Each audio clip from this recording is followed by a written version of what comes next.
Saúdos, como están? O alcalde de Santiago segue imputado na operación Pokémon, pero a xuíza Pilar de Lara non lle impuxo medidas cautelares. Ángel Currás prestou declaración hoxe nos xulgados de Lugo durante case 2 horas. Como saben, o rexedor está imputado por suposto tráfico de influencias nesa trama de presuntos pagos a políticos para obter concesións de servizos públicos. No caso de Santiago, ata agora só se confirmou que a xuíza está a investigar a adxudicación provisional da xestión da gardería de Salgueiriños. O alcalde estaba citado ás 12 do mediodía, pero non compareceu ante a xuíza Pilar de Lara ata 1 da tarde. A súa declaración prolongouse ata as 3. A súa saída, Ángel Currás insistiu en que non pensa dimitir porque non ten constancia de ter cometido ninguna irregularidade. Ademais, o non terselle imposto ningunha medida cautelar, o rexedor non se sente na obriga de renunciar ao cargo. Ademais de Ángel Currás, hoxe tamén prestou declaración o seu xefe de gabinete, Francisco Castro, tamén imputado na Pokémon. O igual que o alcalde, o asesor saíu do xulgado sen ningunha medida cautelar. Castro dixo sentirse satisfeito ca súa declaración e amosou a súa total disposición a colaborar ca xustiza. Me fixo varias preguntas, contestei todas as preguntas con toda a amplitud que a xueza me requeriu e é o que podo decir.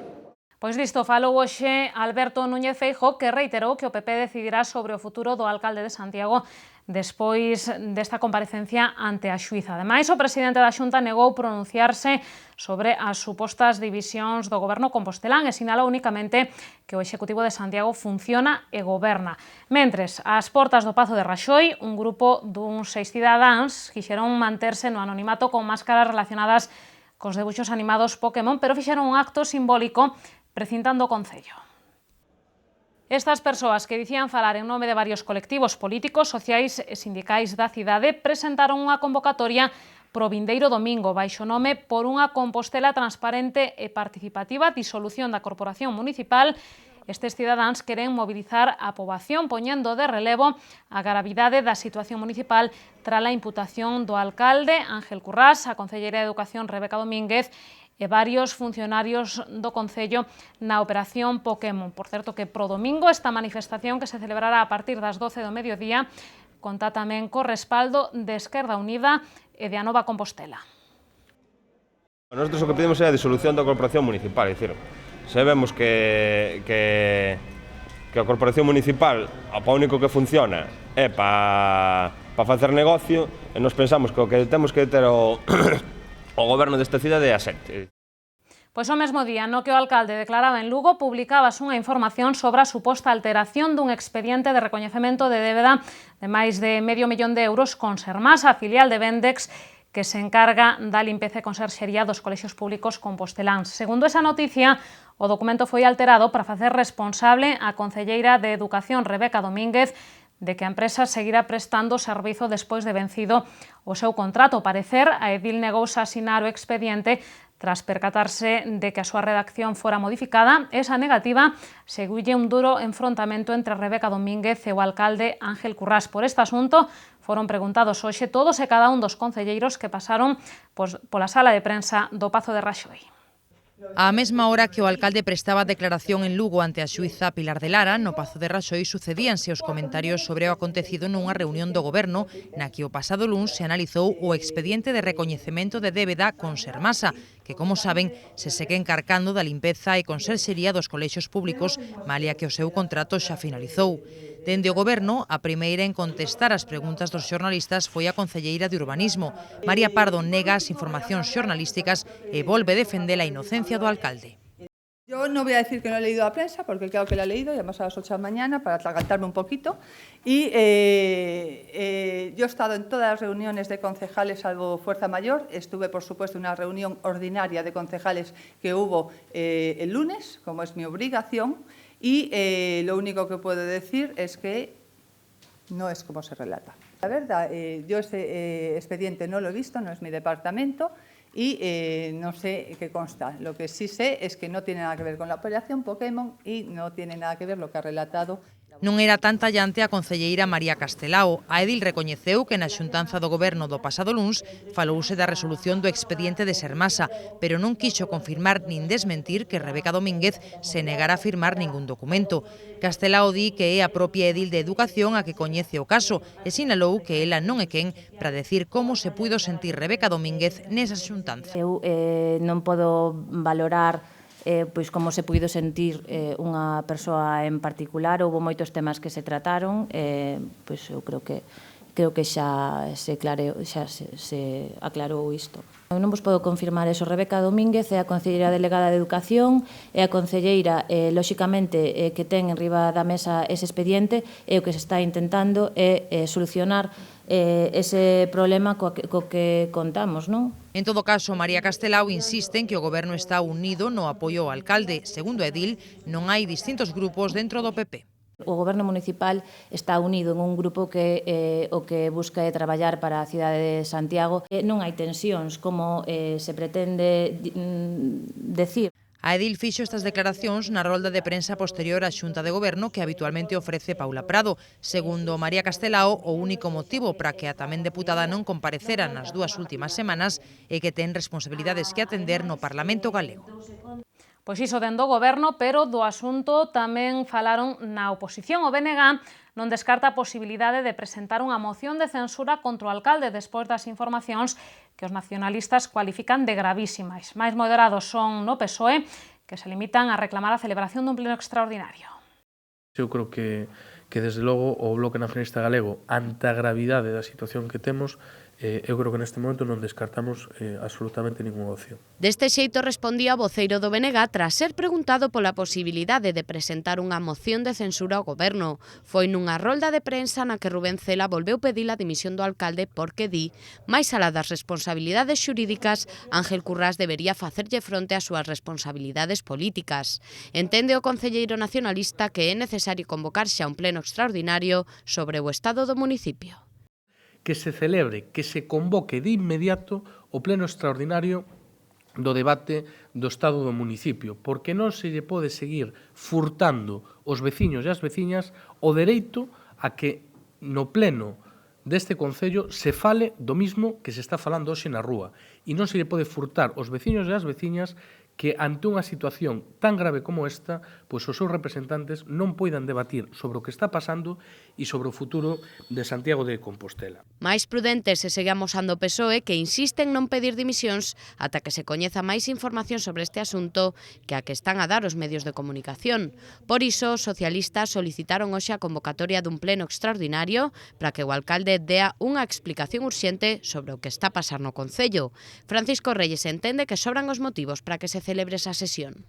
De informacións que falan de presuntas falsedades en documento público e de presuntas falsificacións de documentos e de informes.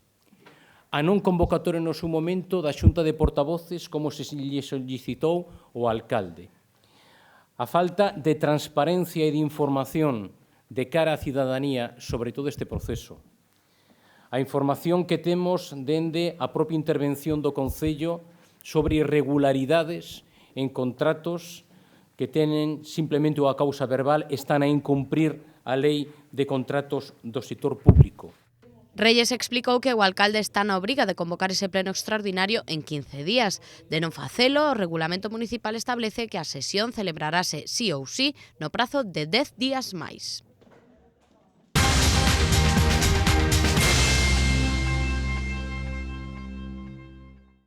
Pois neste ambiente tan convulso, a concelleira accidental de Facenda, María Pardo, deu a coñecer hoxe un avance das conclusións da auditoría encargada polo PP a súa chegada ao Goberno sobre as contas públicas. O documento, que analiza a situación das arcas municipais entre 2007 e 2011, pon de manifesto, segundo a edil, a mala xestión e as irregularidades cometidas polo anterior executivo bipartito. Foi unha das primeiras medidas do PP cando chegou ao goberno hai xa ano e medio e hoxe empezamos a coñecer algunha das súas conclusións. A auditoría das arcas municipais encargada polo Partido Popular reflicte, segundo a concelleira María Pardo, a mala xestión do anterior goberno local. A edil, que se ocupa da área de Facenda durante a baixa de maternidade de Cecilia Sierra, explica que a revisión dos dereitos recoñecidos e non cobrados entre 2007 e o 2011 sinala que o Concello perdeu cartos por falta de documentación e que aínda quedan partidas por cobrar. La importancia que tiene esto para los ciudadanos yo creo que es fundamental, porque esto es una muestra representativa de 16 expedientes. 16 expedientes de unos 100-120. Que existen hechos financiados con transferencias de capital del capítulo 7. Significa que el 20%, si es una muestra representativa, es incobrable y hasta un 35% se hizo el gasto y no se ha solicitado el ingreso. Calcular la importancia que puede tener esto en unas cuentas municipales. Y ahora ya me explico también muchas cosas de la situación que le damos. Outro problema detectado na auditoría ten que ver cas facturas e é que no 2011 contabilizáronse ata 6.900, das que o 65% eran de menos de 100 euros. Un fallo de xestión o que se lle está poñendo solución, con medidas de centralización que xa conseguiron que o ano pasado o número de facturas baixara ata as 5.500. En canto aos procedementos extraxudiciais, os investimentos que se fan sen concurso, a auditoría revela que entre os anos 2009 e 2011 gastáronse ata 4 millóns de euros, o que supón un 2% do orzamento total. Para María Pardo, as consecuencias desta mala xestión do bipartito son o plan de axuste e os 13 millóns de euros de crédito que necesitou o Executivo para pagarlles os proveedores. E hoxe tamén houbo xunta de goberno. Na reunión acordouse solicitarlle varias subvencións á Deputación da Coruña.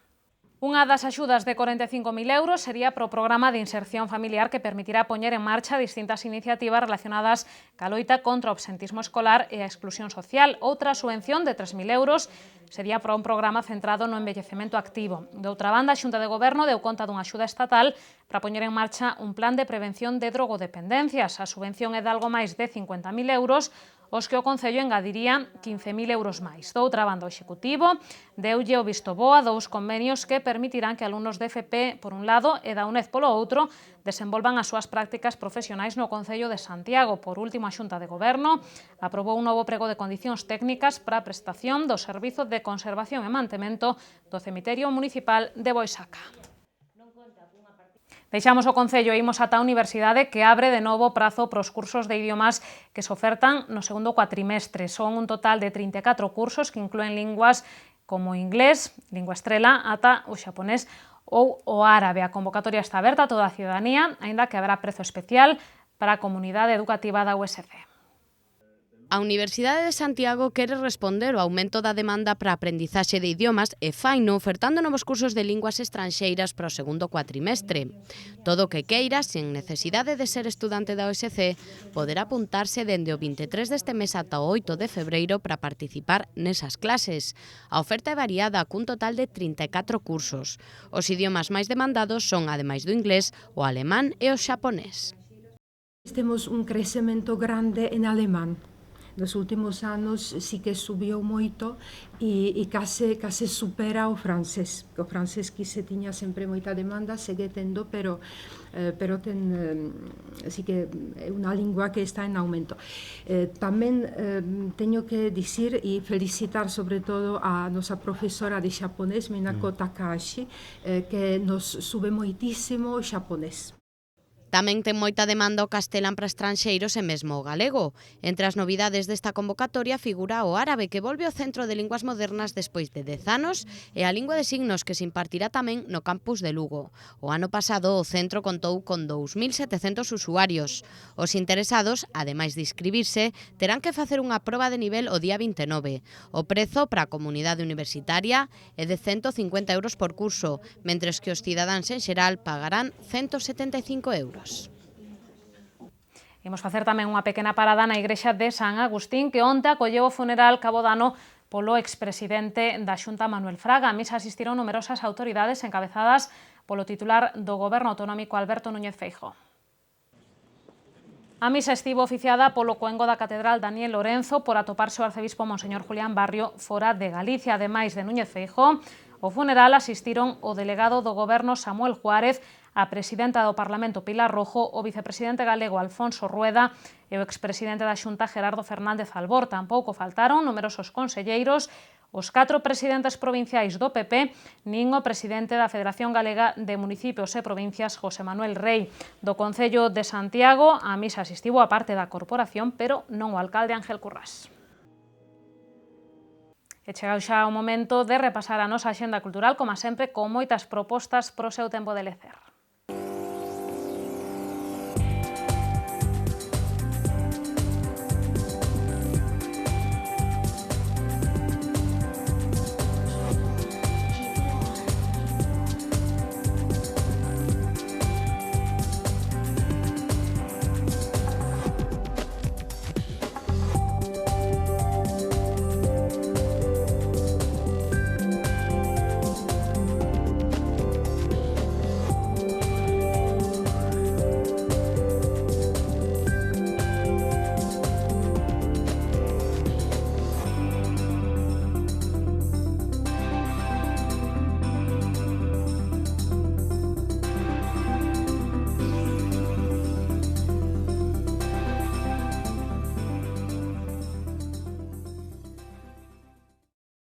Imos coñecer tamén as previsións do tempo pros vindeiros días que nos achegan dende Meteo Galicia.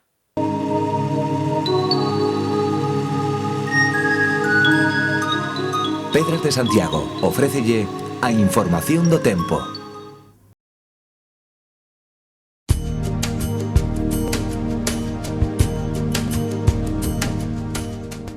Unha fronte cálida pasará mañá por Galicia, pero aínda así teremos ceos anubrados con chuvias que empezarán polo oeste e que serán máis generalizadas pola tarde. As temperaturas manteránse sen cambios e os ventos serán frouxos do sur pola mañá e do suroeste pola tarde. No venres, unha borrasca cunha fronte asociada farán que teñamos ceos cubertos e chuvias fortes e generalizadas. As temperaturas mínimas subirán, pero as máximas manteránse sen cambios. Os ventos soprarán moderados do suroeste pola mañá e do noroeste pola tarde. Para o sábado agárdanse ceos anubrados e chubascos que poden vir localmente acompañados de saraiva. Os ventos soprarán do noroeste moderados no litoral e frouxos no interior, e as temperaturas baixarán.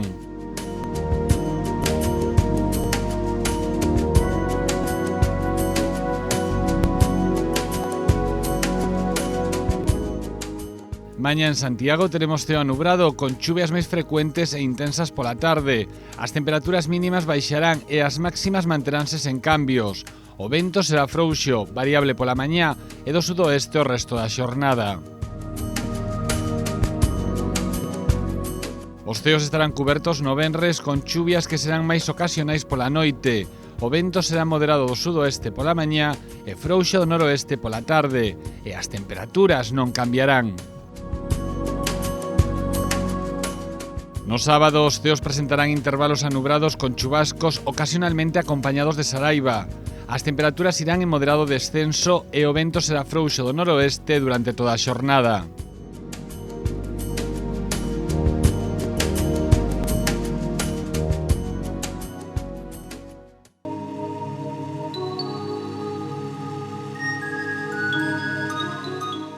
Pedras de Santiago ofreceulle a información do tempo.